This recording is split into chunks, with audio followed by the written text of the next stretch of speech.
What's up, you guys? What's popping? This right here is my beautiful Labradoodle puppy. Hey, Tina. We're very much in love. Thanks for asking. This week, clearly, Anda and I are not together, but we decided that we would make our videos a conjoined theme like we did a couple of weeks ago. So this week is all about sorority recruitment because we did both go to FAU. She goes to UF now, I graduated, but we both went through recruitment at FAU and we were both in sororities at FAU, and this week was recruitment week at FAU. Actually, today was bid day. Welcome home, new alphas. I'm an 80 Pi, loud and proud, an alumni, a Delta. So welcome home, baby girls. You definitely made the right choice. Hi.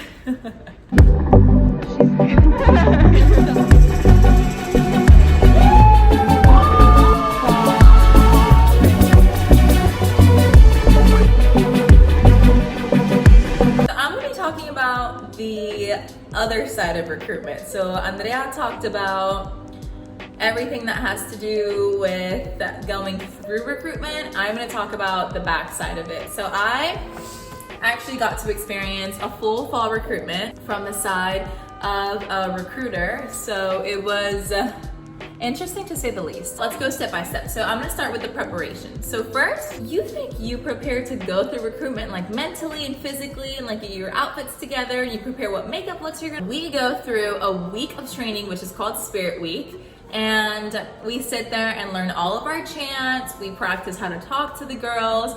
We practice like bumping, which is like how we switch between girls. It's not like we just decide right then and there who's gonna talk to you and who's not gonna talk to you. It's called a bump group, and those girls rotate with the selected girls that they get that day. And so like usually a bump group is like 4 or 5 girls, and you do bumps with the same girl that a whole round, and then you keep going. So you know how you walk into the house or the room, this case in FAU, in a line, you're placed in order in that line. We know that order, and we pair the bump group with you. And so you're never gonna talk to a girl just because like she decided she was gonna walk up to you and say hi, unless that girl knows you and like wants to pass by and be like, hey, how are you, really quick. Or if they find similarity, maybe like let's say you play tennis and there's someone else in there that plays tennis for like maybe the FAU tennis team, and they're like, oh, like let's get her to go talk to her, then that's something different. But usually it's all scheduled. You're not talking to a girl from Tampa when you're from Tampa because the sky's blue and the odds were just perfect. No. We knew you're from Tampa, we know what high school you went to, and we know that girl went to the same high school, and because of your similarities, we paired you up so you can have something to talk about. So yeah, so that's the way it works during Spirit Week. We train bump groups, how we talk to the girls, our chants, and all of that good stuff. When Spirit Week is over, we start actual recruitment week. So we like already know our outfits, we already know what we're wearing, the times we have to show up to the rooms to set up the rooms or to help to set up the rooms, and then just to be there to be ready for you guys. And so we're always there earlier than you guys are, obviously. And we usually run the songs before you guys come in, and we do all of that prepping, and then when you guys come in, we're super ready. Okay, let's talk about like the songs before I like continue with everything else. If you didn't go through actual recruitment this year, if you went through Zoom recruitment, you're gonna see it when you're a recruiter, like on the other side, when you're on the side that I'm talking about. The songs and the chants are crazy. Like know that video that we've been waiting for you all summer and we're so glad you're finally here. Woo, boom, boom. That's literally how we sing. Except our chapter at FAU goes boom, boom, I wanna go 85, boom, boom. But like, it's real. Like we really are sing screaming in your face. We're like, it's a thing. So like your Rho Gamma or your Pi Chi, depends where you go to, they call the recruitment counselors different things, but your recruitment counselor will advise you that when you walk into this room, it's a little bit intimidating. Well, first of all, you're already nervous, but it's even more nerve-wracking when there's like 200 girls screaming the same song in your face at like the highest pitch ever, and it sounds like every single time they're singing like the same song, they're increasing in volume. Well, they are. That's because when they're in training, whoever's like leading them in song is like louder, and that's just how we learn to do it. Just enjoy it, live through it, let it pass by, sing along if you know the song. It's just a little moment in time. Let's talk about like the actual like recruitment. So there's certain things I definitely can't talk about because they're either ritual or they're just things you shouldn't know before you go through recruitment, and you're just meant to know like after you go through and once you're on the other side. But for sure, I'm gonna talk about some certain little things that like from a recruiter's point are super important. So first of all, I'm gonna talk about your appearance. Yes, your appearance is important. Yes, we judge you based on your appearance. Yes, we judge you if you have chipped nails. Yes, we judge you if your hair is undone. And I'm not saying this to be like a bitch, but like it's real. The first day you're getting judged based on looks, and that's it. You're getting judged based on what you're wearing, the way your hair looks, the way you talk, the way you express yourself, the way you sit when you're talking to the girls, all of that matters. Make sure you're on your best behavior. Make sure you are aware of the 3 B's that Andrea mentioned in her video. No Bible, no booze, no boys. You don't talk about partying. You don't talk about those boys you were hooking up with last night. You don't talk about those frat boys that you know because you hooked up with them. No. No booze, no boys, no Bible, no religion. Even if your sorority is a Christian sorority like AD Pi, maybe your prospective sister is wearing a cross, you can be like, oh, your cross is so cute. That's as far as you'd go. Like, you cannot be like, oh yeah, like last Sunday I went to church and like the worship was so good.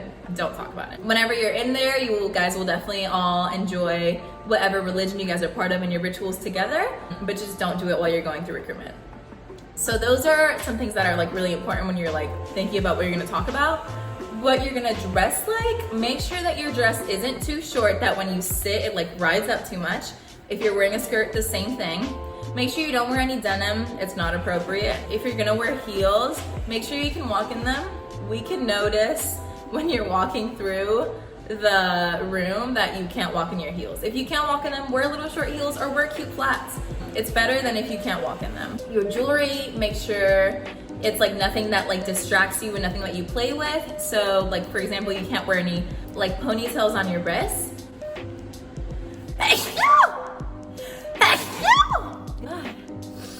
Hello? Welcome back. Sneezing is not a symptom of COVID. Okay, so yeah, nothing that you can play with on your hands or like jewelry that distracts you.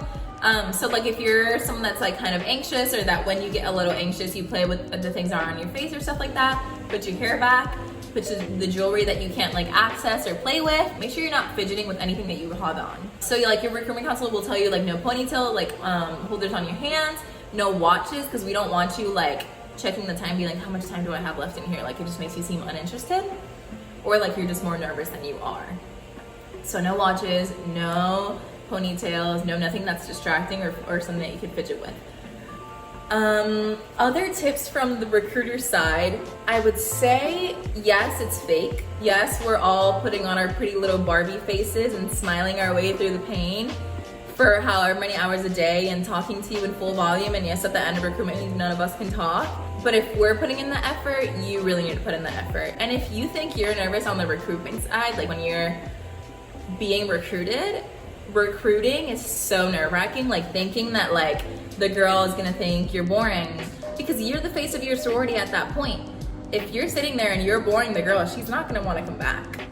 So yeah, that's a thing.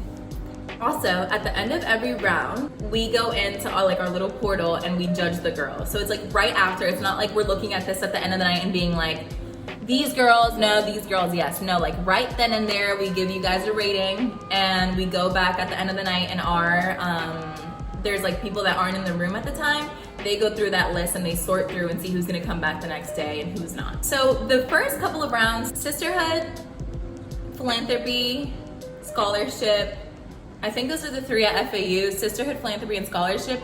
Those are all the woo nights where we're like, well, like we're singing super loud and we're being super joy and whatever. Preference night is way different. So preference night is gonna be the night that you dress the best. So out of all the days, you go dressing up more and more and more as the days go by. So the first day you're in a little like brunch casual dress, and by the end of the week you're wearing like your prettiest dress with your nicest heels, your nicest makeup, like you look the nicest.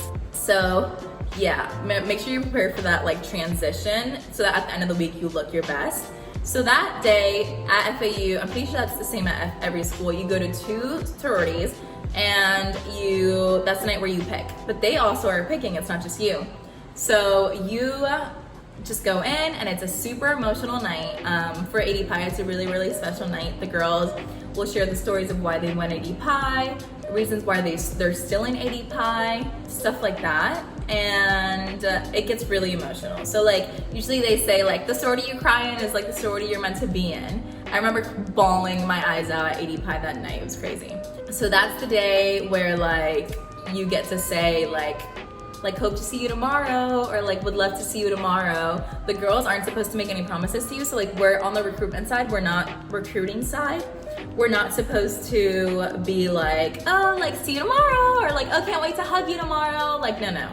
So like if the girls make a comment like that to us, we can be like, well, good luck with everything, like, and you cut it off. Like we're not allowed to be like, see you tomorrow, like can't wait to hug you. No. Even if we really, really know that you're gonna end up being one of us sounds so like, you're gonna end up being one of us. So yeah, what else am I missing? Some of the girls like legacies are in, just like, especially AD legacies. I don't know how other sororities work, but if you're a legacy at AD you're in, sis. Like if your mom was an AD your sister's an AD at another school, you're usually in right away.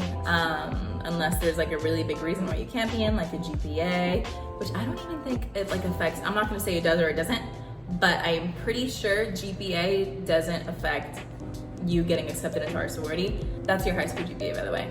It doesn't affect you getting accepted into our sorority if you are a legacy, but I'm not sure. So don't take my word for it. Yeah, those are some things that you need to make sure you stay on top on. Your high school GPA is super important for sororities. Usually your top sororities on campus will have high GPA. So like FAU, AD Theta Kappa, we are known for the highest GPA on campus. We won like a national AD award for like a recognition for like how high our GPA was, like chapter wide, which is awesome, and I'm super proud to say that. But yeah, it's not all looks, it's not all the way you talk. Your reputation, your social media matter so much, like so much. Make sure you have no red solo cups on there, no pictures of you going crazy partying, no pictures of you with a bunch of boys. Like, make sure your social media is clean. If you have to archive all those pictures and you want to unarchive them when you're done with recruitment, do so, but make sure that your social media looks clean. That's the key. We all know what it's like to sit there on your side of the ticker. We've all been through it. We've all talked to these girls. We've all heard the rankings of the sororities on campus. We just all know, you know what I mean? So don't be scared to express yourself. If we ask you if you're nervous, be honest with us. Never lie. Don't go through recruitment lying and putting on a face, because you're not gonna end up where you belong. Even if you think you're gonna love where you belong, if you like lie your way through it, you're not going to. We really all end up being a group of girls that all end up together based on some sort of similarities and values. So yeah, just be yourself. Hello? What's going on? So yeah, I think the most important tips on a recruiter side is to be yourself. Definitely put on your best outfit, your best makeup look. Smile. Enjoy the process. Trust the process, which is the most sorority recruitment thing ever, but trust the process. Where you end up is where you're supposed to end up, trust me. Definitely don't feel pressed and like pressured to stay if you don't like it. Like if you, at some point in the week, you're like, I just don't know if I can do this anymore, talk to your recruitment counselor, see what she has to say. If you come to a conclusion at the end of the night that that's just it's not for you, then don't do it. Don't pressure yourself into something you don't want to do. It's definitely a commitment. It's a monetary commitment because you're spending a lot of money on it. It's a really big time commitment. You can ask anyone in a sorority in a big school or a small school. And it's just a commitment of like yourself. Like you it's so much time and effort put into something that it's just not worth it if you really don't think you're gonna like it. So yeah, if you have any questions, feel free to drop them down below. I'll make sure to answer as many as I can. Thank you for watching, of course, and don't forget to like, subscribe, turn on those post notifications on, because Ida and I are always on our stuff. And yeah, love you guys. Can't wait to see you again.